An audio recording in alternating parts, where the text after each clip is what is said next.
अस्सलाम वालेकुम। आज मैं आप लोगों के साथ बहुत ही यूनिक एनर्जेटिक रेसिपी शेयर करने वाली हूँ। बच्चे बड़े सब इसको बहुत पसंद करेंगे। आज की रेसिपी जो है वो बादाम वाला दूध है। अगर जो बच्चे दूध नहीं पीते, आप इस रेसिपी को ज़रूर ट्राई कीजिए, यकीनन उन्हें बहुत पसंद आएगा। बहुत ही यूनिक इसका फ्लेवर है। तो आइए इस रेसिपी को बनाना शुरू करते हैं। बहुत छोटी सी रेसिपी है, एंड तक देखिएगा। सबसे पहले मैंने एक सॉस पैन के अंदर हाफ़ kg मिल्क लिया है। आप लोग सिर्फ 2 कप भी ले सकते हैं। इसके अंदर एक बॉयल आने देंगे हम। अब हम इसके अंदर ऐड करेंगे शुगर। मैंने 4 टेबल स्पून ऐड की है। आप लोग अपने टेस्ट के हिसाब से ऐड कर सकते हैं। अब हम इसको 1 मिनट तक पकाएंगे, जब तक कि शुगर डिज़ोल्व नहीं हो जाती।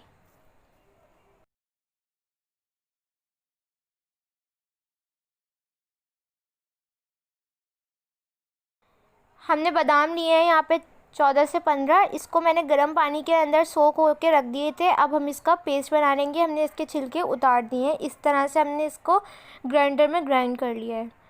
तो ये अब इसके अंदर ऐड कर देंगे और इसको हल्का सा मिक्स कर लेंगे। फ्लेम जो है वो आपकी मीडियम टू लो होनी चाहिए। इसके बाद मैंने 4 टेबल स्पून ठंडा दूध लिया है और इसके अंदर हम ऐड कर देंगे कस्टर्ड पाउडर 1 टीस्पून।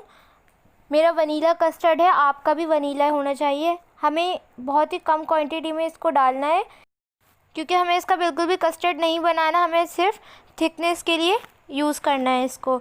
तो गर्म दूध में करेंगे तो इसकी गुठलियाँ बन जाएंगी, इसलिए आपने हमेशा ठंडे या फिर रूम टेम्परेचर मिल्क पे ऐड करना है। अब हम इसको चलाते जाएंगे और सारा मिक्सचर कस्टर्ड वाला ऐड कर देंगे। अच्छे से इसको मिक्स करें। मैंने सारा ऐड कर दिया है। ये एकदम से थिक नहीं हो जाएगा, आपने इसके अंदर उबाल आने देना है। 2 से 3 उबाल आने पर ये थिक होना स्टार्ट होगा। ये आप देख सकते हैं हल्का हल्का थिक होना स्टार्ट हो गया है, क्योंकि हमें इसको पीना है, खाना नहीं है। अब हम इसके अंदर ऐड कर देंगे इलायची का पाउडर 1 टीस्पून। आप लोग 2 से 3 इलायची के दाने लेके उसको ग्राइंडर के अंदर कर लें, अच्छा सा एक पाउडर बन जाएगा। अगर आप लोगों को ज़ाफ़रान पसंद है तो आप इसके अंदर वो भी ऐड कर सकते हैं, उससे इसका कलर भी बिल्कुल बादाम वाला आएगा। तो अब हम इसको 2 से 3 उबाल आने देंगे। देखें ये अच्छे से थिक हो गया है। अब मैंने इसका फ्लेम ऑफ़ कर दिया है और हम इसको फ्रिज में रखेंगे 2 से 3 घंटे के लिए, ठंडा होने के लिए। यहाँ पे 2 से 3 घंटे हो गए हैं और ये बिल्कुल अच्छे से ठंडा हो गया है। अब हम इसको सर्व करेंगे। आप लोग इसको अच्छे से ठंडा करने के बाद ही पिएगा, इसका फ्लेवर बहुत ही ज़बरदस्त आएगा और ये और भी ज़्यादा थिक हो जाएगा। इसके ऊपर मैंने बादाम और पिस्ते, काजू सब मैंने इसके ऊपर ऐड किए हैं। जो आपको ड्राई फ्रूट पसंद हो आप इसके ऊपर वो ऐड कर सकते हैं। तो ये थी आज की छोटी सी रेसिपी। पसंद आई हो तो लाइक ज़रूर कीजिएगा, सब्सक्राइब करे बगैर मेरे चैनल पे मत जाइएगा। इससे मेरी हर न्यू वीडियो का नोटिफिकेशन आप लोगों को सबसे पहले देखने को मिलेगा। अगर फीडबैक देकर पिक्चर साइन करना चाहते हैं तो आप लोग मुझे इंस्टाग्राम पे फॉलो कर सकते हैं, उसका लिंक मैंने डिस्क्रिप्शन के अंदर ऐड कर दिया है।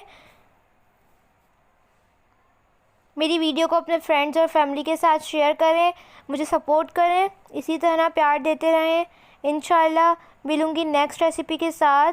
मुझे और मेरी फैमिली को दुआओं में याद रखिएगा। तब तक के लिए अल्लाह हाफ़िज़।